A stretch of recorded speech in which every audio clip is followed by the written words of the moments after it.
Dan saudara, tiba saatnya kita ikuti sesi dialog interaktif yang dipandu oleh Bangun Samudra. Bangun, silakan. Terima kasih Indra. Saudara, sebagai wacana bagi kita tentang pasca invasi Amerika Serikat ke Irak, kami akan mewawancarai kembali pemerhati militer yang juga menjabat sebagai Rektor Universitas Muhammadiyah Malang, Bapak Muhadjir Effendi. Bagi Anda yang ingin bergabung dengan kami, bisa menghubungi kami di dua salon telepon 0315678216 atau di salon telepon bebas pulsa 0800 183 1911. Selamat sore Pak Muhadjir. Selamat sore. Gimana nih Pak, sejauh mana analisa Bapak tentang pasca invasi Amerika ke Irak ini? Ya, kalau kita lihat kilas balik, pertempuran ini sangat tidak imbang. Memang 1 dibanding 400, dilihat dari anggarannya saja antara 1,4 miliar dibanding dengan 400 miliar plus 70 miliar. Jadi ini memang suatu pertarungan yang sangat-sangat tidak imbang. Dan saya minta maaf kepada pendengar beberapa waktu yang lalu ketika saya diwawancarai oleh radio di Surabaya menyatakan kira-kira 2 bulan, tapi ternyata hanya 28 hari, dan itu sebetulnya faktor variabel determinannya adalah karena tidak ada perlawanan yang cukup berarti dari pasukan Irak ya. Nah, saya melihat dalam perang ini Amerika sebetulnya setelah mendapat kritik tajam tentang strategi yang digelar, dia telah kembali kepada taktik yang konvensional, yaitu pertama melakukan bombardemen jarak jauh dengan menggunakan terutama rudal Tomahawk yang memiliki jangkauan rudal jelajah yang jangkauannya sangat jauh melalui kapal-kapal induknya yang digelar sebanyak 5 kapal induk.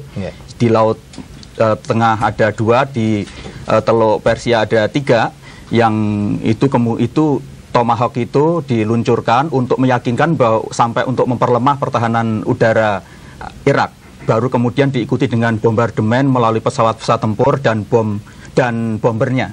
Dengan lumpuhnya pertahanan udara Irak dan mungkin itu juga sekaligus menghancurkan moral pasukan Irak, maka kemudian diikuti dengan invasi darat besar-besaran, sekaligus juga pesawat-pesawat tempur mulai berani berada di atas udara Irak, yang itu disebut sebagai air cover, jadi mengurung udara Irak dengan berbagai macam peralatan canggihnya, yang itu membuat pasukan darat Amerika bisa sangat leluasa untuk menerjang berbagai macam rintangan dan melumpuhkan kekuatan-kekuatan darat Irak. Ya, tapi kalau dilihat tadi dari 140 miliar kemudian berkembang lagi bertambah 70, itu tentunya kan investasi dalam perang ini kan terlalu besar sekali Pak Muhadjir. Bagaimana hal ini? Oh ya, kalau dilihat secara ekonomi memang mungkin Amerika tidak akan bisa memetik keuntungan dalam jangka pendek.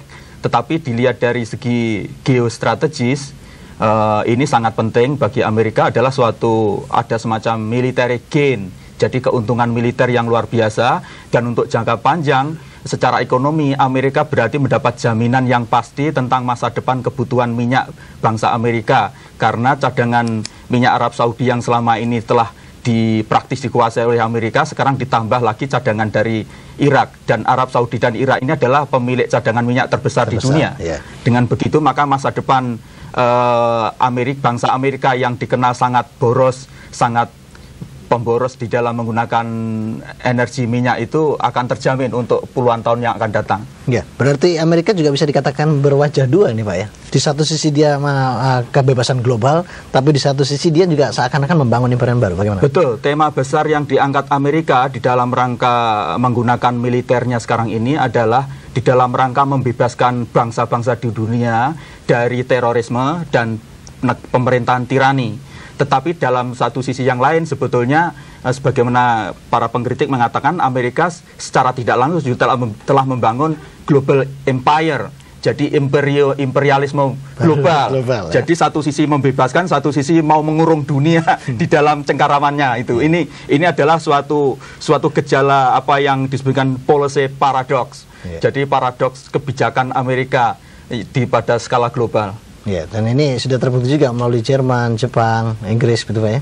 Ya, jadi Amerika doktrin dia berdasarkan pengalaman sebelumnya, Amerika telah menunjukkan bahwa negara-negara yang pernah dikalahkan oleh Amerika itu kemudian menjadi mitra sejatinya Amerika, mulai dari Jerman, kemudian Jepang, sekarang adalah Rusia. Dan Inggris itu dulu juga menjajah Amerika dan kemudian ditaklukkan oleh Amerika, kemudian menjadi teman setianya. Nah, dia juga berharap nanti semua negara yang dia taklukkan, termasuk Irak ini, nanti akan menjadi mitra sejati dari dari Amerika. Ya, tapi pasca invasi ini sendiri masih meninggalkan kekhawatiran yang besar terhadap Amerika, terutama dengan Syiah Iran yang pada waktu itu sebelum invasi sempat diremehkan. Gimana ini, Pak? Saya rasa Amerika sebetulnya tidak meremehkan, tetapi memang terlalu minim informasi bagaimana untuk mengkalkulasi kekuatan Syiah ini. Karena Amerika saya kira sudah sangat tahu bahwa ada 65% penduduk Irak itu adalah orang Syiah. Tetapi memang saya kira Amerika melihat itu sebagai suatu prioritas kedua setelah dia masuk menaklukkan Irak, baru kemudian membuat perhitungan bagaimana menjinakkan reaksi negatif dari kalangan Syiah itu. Dan saya yakin dengan berbagai macam kemampuan yang dimiliki oleh Amerika, mulai dari intelijen, uang, dan kemudian pengaruh, kemampuan untuk propaganda dan seterusnya, saya kira dalam waktu yang tidak lama penduduk Syiah penduduk Irak yang beragama yang beraliran Syiah ini juga akan bisa dijinakkan atau bisa dilunakkan hatinya oleh Amerika dengan berbagai cara. Iya. Tapi saudara yang bergabung kita terima dahulu Pak Muhajir. Iya. Halo, selamat sore.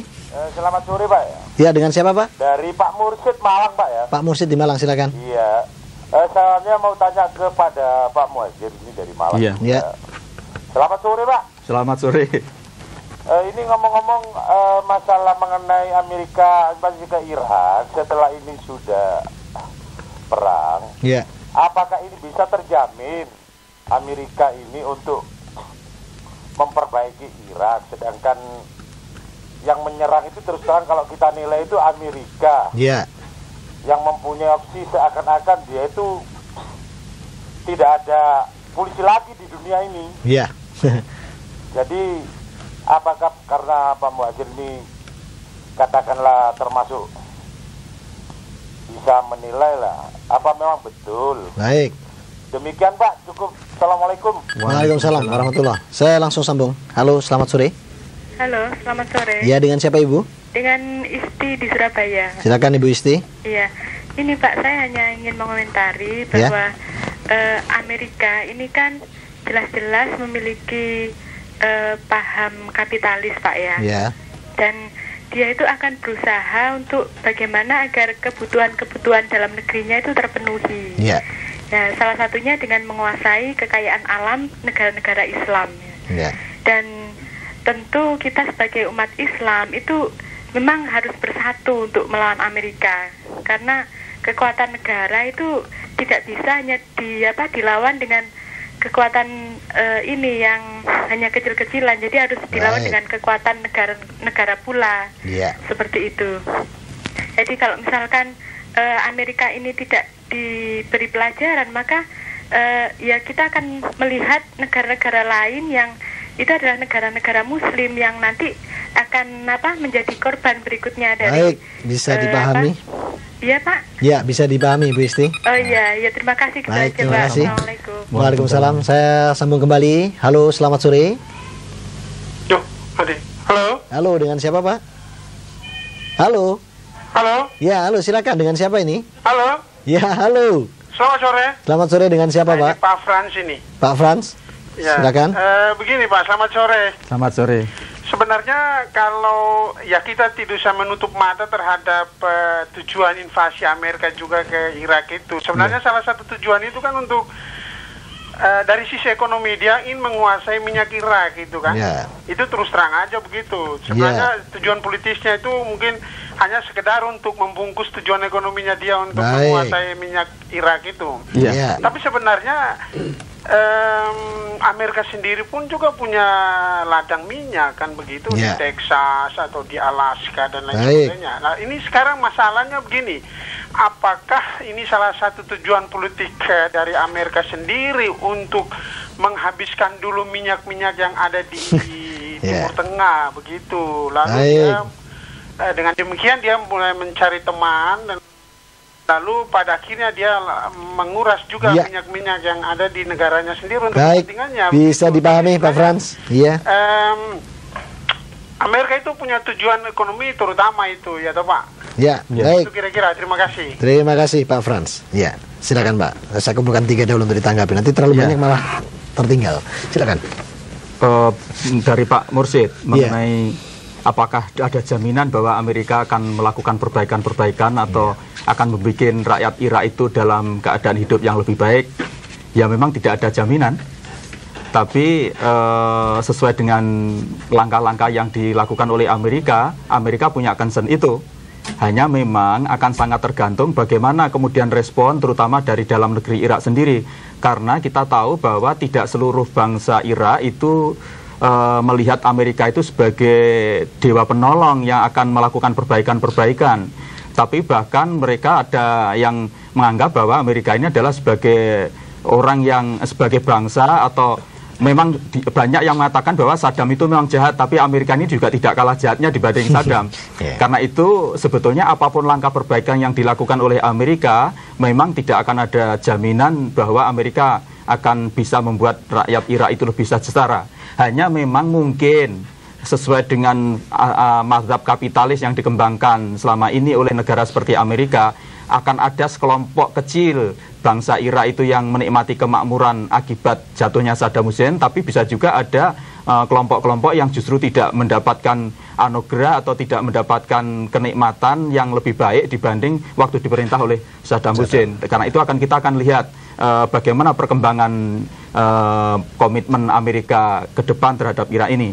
Kemudian Bu Esti, ya kita boleh saja punya maksud memberi pelajaran pada Amerika, tapi kita ini kan ibaratnya orang TK yang memberi pelajaran seorang dosen, jadi sangat kecil kemungkinan. Artinya apa? Bangsa-bangsa Islam yang negara Islam di dunia ini kebetulan adalah termasuk negara-negara yang belum berkembang atau bahkan sedang berkembang. Sehingga tidak mungkin mengungguli kemampuan baik secara ekonomi maupun politik, apalagi militer yang dimiliki oleh Amerika itu. Karena itu menurut saya kita boleh saja punya agenda-agenda seperti yang Bu Esti maksudkan, tetapi kita harus sadar betul bahwa realita tidak memungkinkan kita melakukan itu. Memang kebetulan saja tambang-tambang minyak di dunia ini banyak dikuasai oleh mayoritas negara Islam, mulai dari Indonesia sampai Timur Tengah. Tetapi kita harus ingat bahwa minyak itu bukan segala-galanya. Karena terlalu banyak variabel yang harus diperhitungkan kalau kita ingin memberi pelajaran kepada negara sebesar Amerika. Pak Fran, tentang minyak, memang salah satu orang bercuriga ada 4 agenda terselubung Bush ya. Pertama yaitu ini sebetulnya dia menyerbu Irak ini untuk menutupi kegagalan pembangunan ekonomi dalam negeri Amerika. Dan ini diharapkan menjadi batu loncatan, alat kampanye dia untuk bisa terpilih menjadi presiden tahap kedua nanti. Yang kedua, sebetulnya agenda Bush juga ingin membalaskan dendam ayahnya. Karena kita tahu di Hotel Al-Rashid itu ada gambarnya kepalanya Bush senior yang tiap hari diinjak-injak oleh pengunjung Hotel Al-Rashid. Yang itu tentu saja jangankan tidak hanya orang Indonesia saja, orang Amerika pun kalau kepalanya diinjak begitu juga tersinggung kan. Kemudian yang ketiga, mereka ini juga ingin menumpuk cadangan minyak untuk kepentingan Amerika ke depan, seperti yang dimaksud Pak Fran tadi. Kemudian yang terakhir, tentu saja Bush juga ingin melindungi Israel agar betul-betul aman dari ancaman negara-negara tetangganya yang punya potensi agresi seperti Irak itu. Jadi kita tidak bisa katakan bahwa minyak satu-satunya. Memang AS punya tambang minyak, tapi sangat terbatas. AS sekarang itu tergantung minyaknya terutama dari 4 negara. Pertama yaitu Kanada, yang kedua adalah Arab Saudi, yang ketiga adalah Venezuela, dan Bapak harus tahu yang keempat itu adalah Irak. Jadi Amerika ini selama ini satu sisi mengembargo minyak Irak, tapi satu sisi dia juga mau membeli minyaknya Irak selama di embargo itu, terutama oil for food itu sebagian besar mengalir ke Amerika Serikat. Itulah memang ada semacam paradok-paradok di dalam kebijakan luar negeri negara tertentu termasuk Amerika itu, termasuk mungkin Indonesia.